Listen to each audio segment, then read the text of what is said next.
બાળ દોસ્તો કેમ છો? મજામાં ને? આજે આપણે ધોરણ જે 8 જે છે એનું ચેપ્ટર નંબર 7 બહુ સરસ મજાની કવિતા કંકોત્રી જે છે લોકગીત એ ભણશું. હજુ સુધી જો તમે આ ચેનલને લાઈક શેર અને સબસ્ક્રાઇબ ના કરી હોય તો કરી લેજો, જેથી કરીને આવનારા તમામ વિડીયોઝ જે છે એની માહિતી તમને મળતી રહે. તો બહુ સરસ મજાનું આ લગ્ન ગીત છે. લગ્ન ગીત જે છે એ જ એનો પ્રકાર છે કે જેની અંદર માણસનું હૃદય જે છે એના વિવિધ પ્રકારના ભાવોને બહુ સરસ રીતે રજૂઆત કરવામાં આવી છે.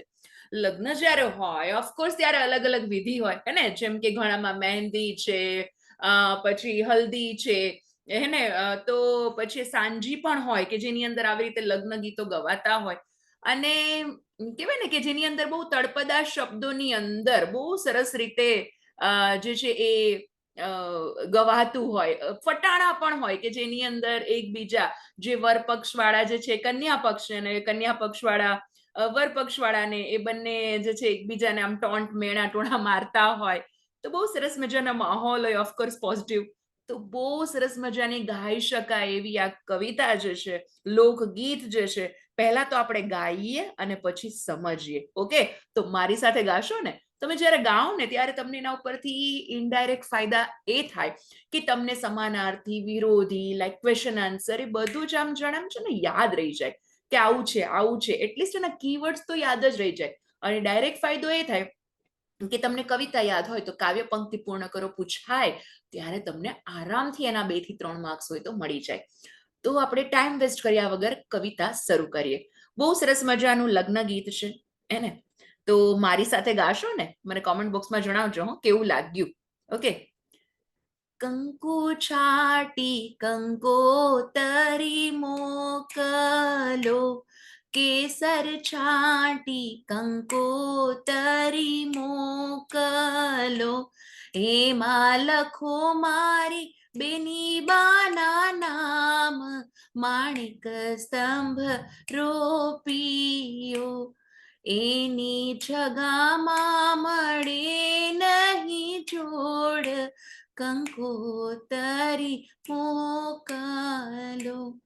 મારી બેની નાગર વેલનો છોડ રે, પહેલી કંકોતરી કાકા ઘેર મોકલજો, કાકા હોશે ભત્રીજે પરણાવો, માણિક સ્તંભ રોપિયો.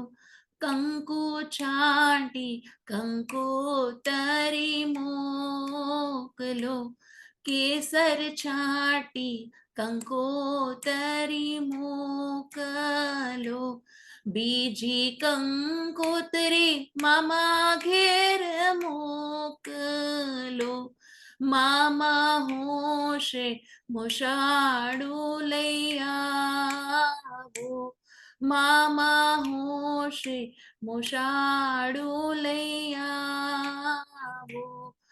કંકુ છાટી કંકોતરી મોકલો, કેસર છાટી કંકોતરી મોકલો, ત્રીજી કંકોતરી માસી ઘેર મોકલો, ત્રીજી કંકોતરી માસી ઘેર મોકલો, માસી હોશે ભાણેજી પરણાવો, માણિક સ્તંભ રોપિયો.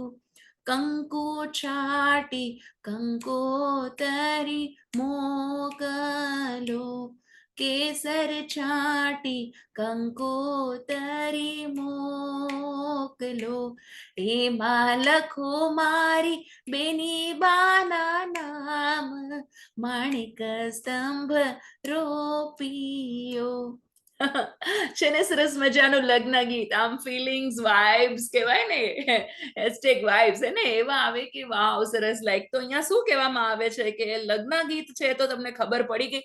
તો અહીંયા જે છે એ સરસ મજાનું કંકુ અને કેસર છાંટી અને સગા સંબંધીઓને કંકોત્રી મોકલવાની વાત છે. કંકુ એટલે તમને ખબર છે ને, સરસ મજાનું ચાંદલો કરે રક્ષાબંધનની અંદર ભાઈ બહેન જે છે એ ભાઈને, તો ચાંદલા વગેરેમાં વપરાતું લાલ કલરનું દ્રવ્ય હોય તેને કંકુ કહેવામાં આવે. એટલે કંકુ છાંટી. અને કેસર, કેસર પણ તમને ખબર જ છે કે એક સરસ મજાની વનસ્પતિ હોય, એના ફૂલની અંદર ઉગતા સુગંધીદાર જે હોય રેશા કે તંતુ, કેસર, કેસર સાબુ પણ હોય હે ને કેસર વાળો, જો કે આર્ટિફિશિયલ એમાં હોય, પણ ઓરિજિનલ કેસર જે છે તમે દૂધ છે કે પછી તમે શું આવે ચોખા સાથે શું બનાવે, ખીર, યસ, તો એ ખીર, વાહ, મારી ફેવરેટ ગરમા ગરમ ખીર યાદ આવી ગઈ. તમારી ફેવરેટ વાનગી કઈ છે તમે કમેન્ટ બોક્સમાં જણાવી શકો.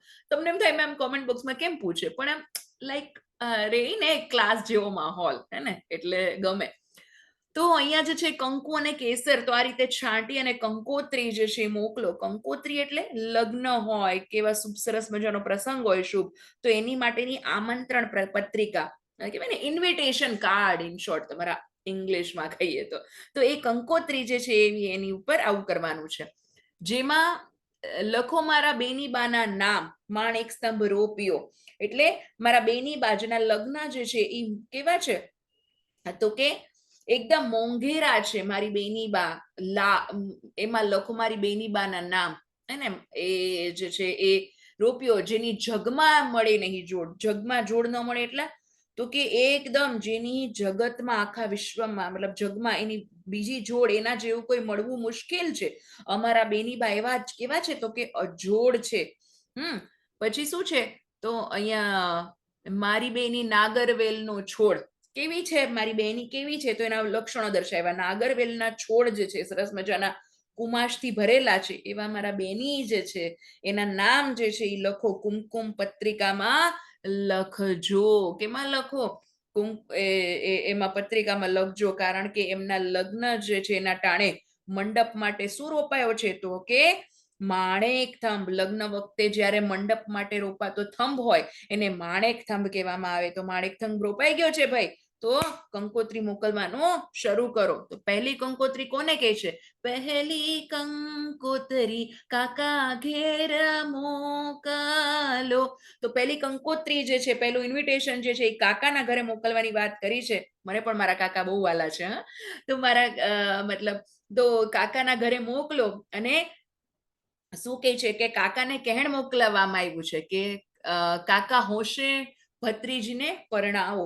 તો કાકાને કહેણ મોકલવામાં કે હે કાકા, તમે ખૂબ હોશભેર, હોશ અને ઉમંગથી એકદમ સરસ મજાની રીતે તમારી ભત્રીજી જે છે એને જે ભાઈ છે એની પુત્રી હોય તો એ કાકા ભત્રીજી કહેવામાં આવે, તો એ ભત્રીજીને પરણાવવા માટે ટાઈમસર આવી જાજો ભાઈ, સમયસર આવી જાઓ, વેળાસર. ભાઈ ટાઈમ જે છે કે આ તારીખે આ લગ્ન છે તો તમારે આવી જવાનું છે હોશે ઉમંગથી, કારણ કે તમારી ના ભત્રીજીના લગ્ન ટાણેનો જે મંડપ જે છે અહીંયા શું છે, માણેક થંભ રોપિયો. કારણ કે લગ્નના ટાણે મંડપ માટે માણેક થંભ જે છે એ રોપાયો છે.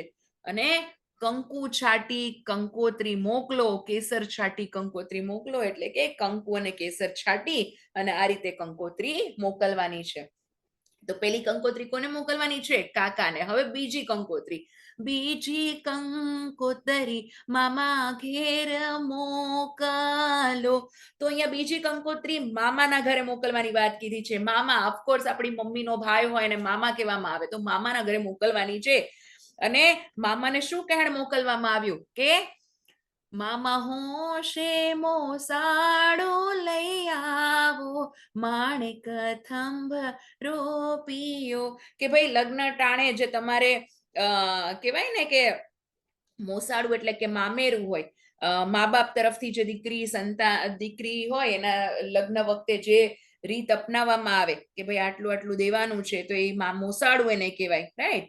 તો જે રીત અપનાવવાની થાય એ લઈને તમારે વહેલા તમે પણ આવી જજો, કારણ કે અમારા બેની બા જે છે એના લગ્ન ટાણે મંડપ માટે શું, તો કે માણેક થંભ જે છે એ રોપાઈ ગયો છે. એટલે કંકુ અને કેસર છાટીને કંકોત્રી મોકલવામાં આવી છે. હવે ત્રીજી કંકોત્રી, તો ત્રીજી કંકોત્રી માસીના ઘર, આપણી મમ્મીની બેન હોય ને માસી કહેવામાં આવે. કાકા એટલે પપ્પાના ભાઈ, મામા એટલે મમ્મીનો ભાઈ. નાના હતા ત્યારે ત્રીજા ધોરણમાં કેમ ગ્રાફેલ કોમિક સરસ આવતી, મમ્મીના ભાઈને મામા કહેવાય, પપ્પાના ભાઈને કાકા કહેવાય. તો આવી રીતે મમ્મીની બેનને માસી કહેવાય, પપ્પાના પપ્પાને દાદા કહેવાય. તો એવું નાનપણથી જુઓ કેવું હોય, નાનું એ શીખવાડે, પછી મોટા થઈને આવડી જાય ને ઈઝી. તો એવી રીતે ત્રીજી કંકોત્રી માસીના ઘરે મોકલવાની છે અને માસીને કહેણ મોકલવામાં આવ્યું છે. શું કીધું છે? તો કે માસી હોશે ભાણેજી પરણાવો રે. તો અહીંયા જે છે માસીને કીધું છે માસીની ભાણેજ, જ્યારે બહેનની દીકરી હોય એ ભાણી થાય એમ. એટલે તો કે ખૂબ જ ખુશી અને આનંદથી, હોશે એટલે ખૂબ જ ઉત્સાહ ઉમંગ સાથે એમ, તમારે તમારી ભાણેજી જે છે એને પરણાવવા માટે સવેળા એટલે કે સમયસર જે છે એ આવી જજો, કારણ કે તમારી ભાણેજી જે છે એના લગ્ન ટાણેનો મંડપ માટે જે છે એ માણેક થંભ રોપાઈ ગયો છે, કંકુ કેસર છાટી કંકોતરી મોકલો. તો કેટલું સરસ મજાની કવિતા, લોકગીત, અને આપણે ગાયું પણ ખરી, સમજ્યું પણ ખરી. ગાવાની મજા આવી હોય તો કોમેન્ટ બોક્સમાં જરૂર લખજો. આપણે મળશું નેક્સ્ટ વિડીયોમાં આના સવાલ જવાબ સાથે. ત્યાં સુધી આવજો.